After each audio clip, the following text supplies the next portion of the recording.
खंडणी प्रकरणातील आरोपी वाल्मिक कराड पोलिसांसमोर शरण येण्याची शक्यता आहे। वाल्मिक कराड 24 तासात शरण येण्याची शक्यता आहे। संतोष देशमुख हत्या प्रकरणात आतापर्यंत 4 आरोपी अटकेत आहेत।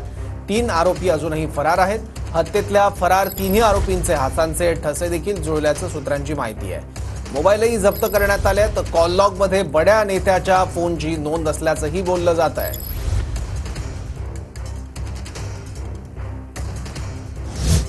संतोष देशमुख हत्या प्रकरण आणि वाल्मिक कराड खंडणी प्रकरणी सीआयडी कडून तपास सुरू।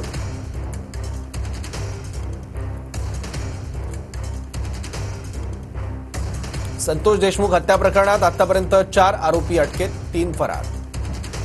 हत्येतील तिन्ही फरार आरोपींच्या हातांचे ठसे जुळले आहे अशी सूत्रांची माहिती आहे। संतोष देशमुखांचं अपहरण झालेल्या गाडीतून 2 मोबाईल सापडले आहेत।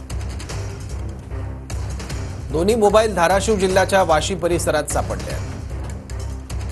मोबाईलच्या कॉल लॉगमध्ये बड्या नेत्याच्या फोनची देखील नोंद आहे। आरोपींच्या संपर्कातील 100हून अधिक जणांची सीआयडी कडून चौकशी। याबद्दल आणखी माहिती घेऊ, आपले प्रतिनिधी दत्ता कनवटे आता आपल्या सोबत आहे। दत्ता,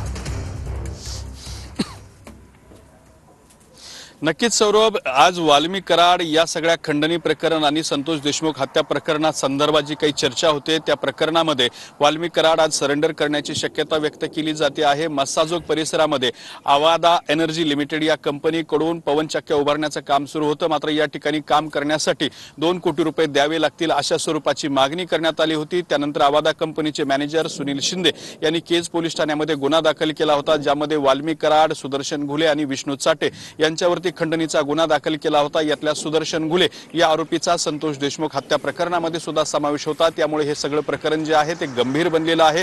गुन्हा दाखल झाल्याच्या दुसऱ्या दिवसापासून वाल्मिक कराड हे फरार आहेत, मात्र फरार असलेल्या वाल्मिक कराड यांची संपत्ती जी आहे, त्यांची बँक खाती आहेत ती गोठवलेली आहेत आणि त्यांच्या नातेवाईकांची सुद्धा बँक खाती गोठवण्याचे आणि त्याचबरोबर संपत्तीवर टाच आणण्याचा निर्णय केल्यानंतर आज वाल्मिक कराड हे सरेंडर होऊ शकतात अशी शक्यता व्यक्त केली जाते आणि 24 तासाच्या आत वाल्मिक कराड सरेंडर होण्याची शक्यता व्यक्त केली जाते।